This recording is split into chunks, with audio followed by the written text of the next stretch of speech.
நல்லுள்ளம் படைத்த நம்மவர்கள் அனைவருக்கும் எனது வணக்கத்தை தெரிவித்துக் கொள்கிறேன். அடுத்து நாளைக்கு எப்படி ரியாக்ட் ஆகும் அப்படின்னு பார்க்கறதுக்கு முன்னாடி மண்டே எப்படி நம்ம என்ன ப்ரெடிக்ட் பண்ணோம், அது எப்படி ஒர்க் ஆயிருக்கு அப்படின்றத ஒரு கிளான்ஸ் பார்த்துட்டு வந்துடும். 24 இந்த ரேஞ்சில் ஓப்பன் ஆச்சுன்னா இங்கேருந்து லைட்டாக ஒரு புல் பேக் மேலே ஏறிட்டு அங்கேருந்து ஃபாலோ ஆகலாம். இது ஒரு சப்போர்ட்டாக இருக்கும். இதையும் பிரேக் பண்ணுச்சுன்னா அடுத்தது இது ஒரு சின்ன மைண்ட் சப்போர்ட். அதுக்கு அடுத்தபடியாக இங்கே ஒரே இப்போ நம்ம பார்த்தோம்னாக்கா இங்கே 24,800 ரேஞ்சில் இங்கேருந்து புல் பேக் எடுக்கும். அங்கேருந்து 24,600 இந்த லைன் பாருங்கள். இந்த இடத்துல 24,600 வந்து ஒரு சப்போர்ட்டாக இருக்கும்னு போட்டிருக்கோம். நல்ல இதெல்லாம் ஃபாலோ ஆகுமானா இங்கே வந்து வரதுக்கான வாய்ப்பும் இருக்குது.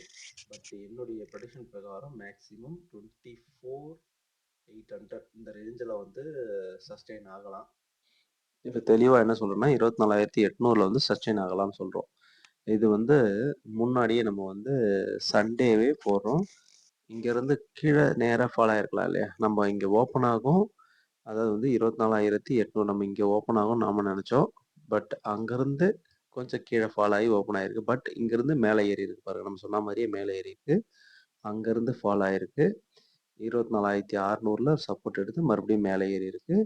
இந்த 24,800 சஸ்டெயின் ஆயிருக்கு பாருங்க. இதுதான் அனலைசிஸ்.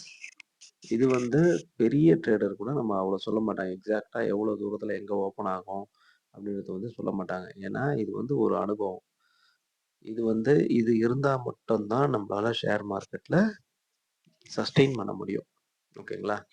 இப்போ அடுத்தது என்ன நடக்கிறதுக்கான வாய்ப்பு இருக்கு அப்படின்னு பார்த்தீங்கன்னா, நாளைக்கு பொறுத்த வரைக்கும் இது ஃபுல்லாக கிளியர் பண்ணிட்டு போடுறேன் பாருங்க. நாளைக்கு வந்து மேபி 24,100 இந்த ரேஞ்சில் ஓப்பன் ஆகலாம், இல்லை இங்கே ஓப்பன் ஆகலாம். பட் இதை வந்து பிரேக் பண்ணிட்டு இதுக்கு ஃபர்தராக கீழே ஃபாலோ ஆகுமானா நாளைக்கு ஃபாலோ ஆக கொஞ்சம் கஷ்டம். சப்போஸ் ஃபாலோ ஆச்சுன்னா எதுவுமே ட்ரேட் பண்ண வேணாம், எதுவும் ரியாக்ட் பண்ண வேணாம். ஓகேங்களா? மார்க்கெட் வந்து இங்கே ஓப்பன் ஆச்சுன்னா இங்கேருந்து லைட்டாக மறுபடியும் மேலே ஏறும், இங்கேருந்து மறுபடியும் ஃபாலோ ஆகிட்டு இவ்வளோ தூரம் வரலாம். இந்த ரேஞ்சுக்குள்ளவே இருக்கலாம். மேக்ஸிமம் 24,400க்கும் 23,900 இந்த ரேஞ்சுக்குள்ளேயே நாளைக்கு ட்ரேட் ஆகி க்ளோஸ் ஆகலாம்.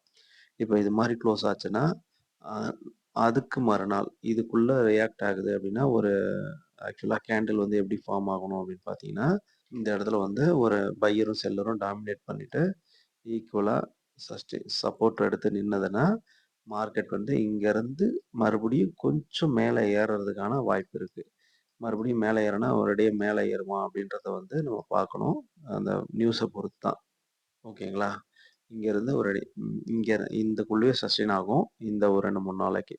சப்போஸ் இதுலேருந்து மேக்ஸிமம் ஃபால் ஆனால் எவ்வளோ தூரம் சார் ஃபால் ஆகலாம் அப்படின்னு கேட்டிங்கன்னா 23,000 வரைக்கும் வரதுக்கான வாய்ப்பு இருக்குது.